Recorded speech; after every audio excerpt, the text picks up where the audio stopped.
Halo semuanya, jumpa lagi bersama saya Andri Haryawan di Coba Gadget. Kali ini saya pengen unboxing Redmi Note 10 keluaran terbaru dari Xiaomi Indonesia di akhir Maret kemarin, yang cukup menggemparkan di kelas 2 jutaan atau di kelas menengah atau mid rank dengan slogan Jawaranya AMOLED.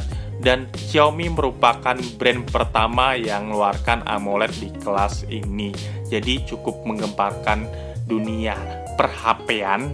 Ya bisa dibilang sih kompetitornya pasti pada ciut lah. Di bagian kiri tertulis garansi resmi Xiaomi, kami buatan Indonesia. Dan ini unit resmi Indonesia, bukan impor loh. Dan di bagian kanan ada logo Mi, dan di bagian bawahnya ada Redmi Note 10. Di bagian kanan boxnya ada Redmi Note 10 with easy access to Google Apps you use most. Sorry, bahasa Inggris saya agak jelek. Di bagian kirinya juga begitu, di bagian atasnya kosong, di bagian bawahnya juga kosong, di bagian belakang atas itu terdapat barcode besar yang saya beli di Akulaku, jadi terdapat barcode ini.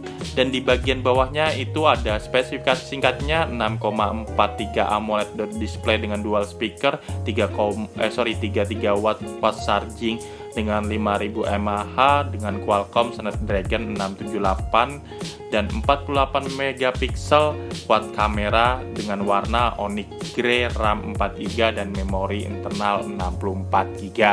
Jadi sangat worth it sih dibeli di angka 2,399 jutaan flash sale atau offline-nya 2,499 offline store-nya. Jadi kalau flash-nya sih lebih untung 100.000 lah. Nah ini kita lihat box-nya dan langsung aja kita pengen buka. Saya anti mainstream, bukannya pakai kartu e-money karena gak ada pisau, jadi anti mainstream. Langsung aja kita buka apa-apa aja yang ada di dalamnya dan kita dapat apa-apa aja sih. Kira-kira masih dapat ya tambah-tambahan yang lain nggak? Misalkan kayak headset, terusan case dan lain tuh masih dapat nggak? Nah kita pengen buka aja dan kita penasaran sih yang dikasih Xiaomi ke kita dengan harga segitu, dengan spek segitu apa sih? Masih worth it nggak dibeli di kelas 2 jutaan? Langsung aja kita buka HP ini dan pelan-pelan, karena ya sedikit penasaran atau Anda penasaran, pelan-pelan aja lah ya, pelan-pelan. Dan ini unit dari Redmi Note 10. Kita singkirkan terlebih dahulu unitnya dan kita pengen lihat part-partnya yang lain yang kita dapat apa aja. Dan di bagian depannya itu ada box-boxnya yang berisi buku-buku pedoman dan ada SIM card tray di dalamnya, SIM ejector yang ada di dalamnya, dan ada buku pedoman dan garansi resminya. Dan yang pastinya kalau garansi resmi Indonesia pasti ada ucapan dari Direktur Xiaomi yaitu Alvin. Jadi kalau nggak ada ini bisa dipastikan HP-nya impor dari luar negeri, atau nggak ada ucapan Indonesia ini pasti impor dari luar negeri. Ya, dan dia masih bisa atau masih dapat softcase bening dari Xiaomi. Lumayan worth it sih dapat softcase, yang lainnya biasanya nggak ngasih softcase. Dan ini kabel datanya, kabel data Type-I ke Type-C sudah oke banget dengan warna oranye di bagian dalamnya. Cukup ikonik sih kalau ada warna oranye tuh, cukup menarik lah kalau menurut saya. Type-A ke Type-C sudah cukup oke. Dan ini didapat adaptor yang cukup besar, dan ini pasti support fast charging tadi. Jadi include adaptor di dalamnya dengan 33 watt fast charging.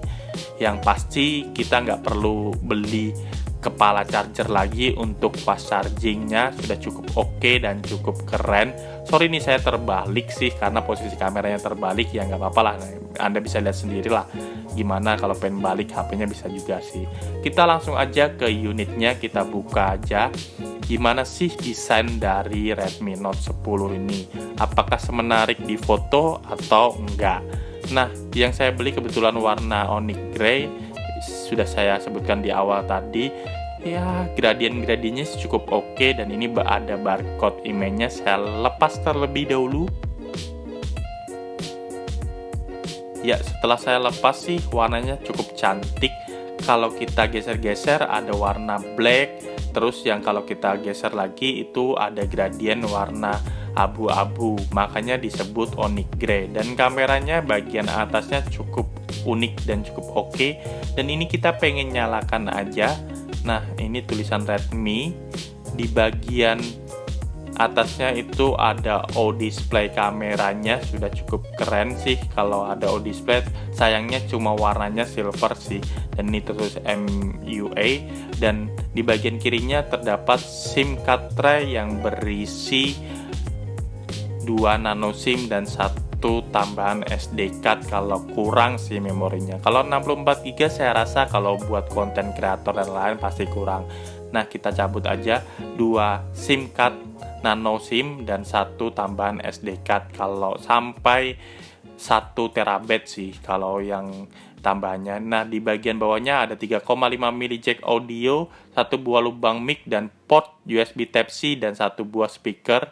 Di bagian kanannya ada tombol power sekaligus set fingerprint atau fingerprint di samping. Ada volume bottom juga. Di bagian atasnya masih dibekali IR blaster Bluetooth, ya infrared blaster lah, sorry. Dan ada mic dan ada speaker, jadi ini dual speaker. Di bagian belakangnya terdapat quad kamera yang berisi kamera utamanya 48 megapiksel wide, 8 megapiksel ultra wide, 2 megapiksel deep sensor dan 2 megapiksel makro yang bisa moto bentuk-bentuk kecil atau objek-objek kecil seperti semut dan lain lah. Jadi sudah cukup worth it, dan ini kita mulai aja settingannya dan kita next langsung tampilan utamanya seperti ini. Kita bisa lihat sih tampilan utamanya dengan layar AMOLED cukup jelas walaupun di luar ruangan, dan terlihat cerah sih ini dengan brightness tertinggi. Jadi sangat worth it sih kalau menurut saya. Layarnya dipakai di mode siang hari yang siang hari yang panas banget sih, sangat oke. Dan di bagian atasnya kameranya itu berwarna silver O display-nya, tapi masih worth it untuk kamera yang seperti itu. Di bagian belakangnya juga terlihat bodi yang kayak kaca, tapi ini plastik yang cukup solid kalau menurut saya, tapi masih ada sedikit menempel sidik jari, tapi nggak masalah karena ada soft case.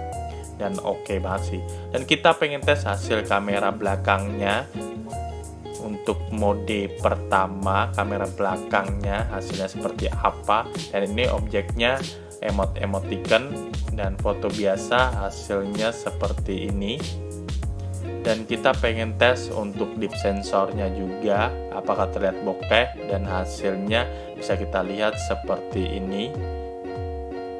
Dan untuk mode selfie-nya kita pengen tes, dan ini masih di mode bokeh, dan kita pindah dulu ke mode biasa tanpa HDR, hasilnya seperti ini.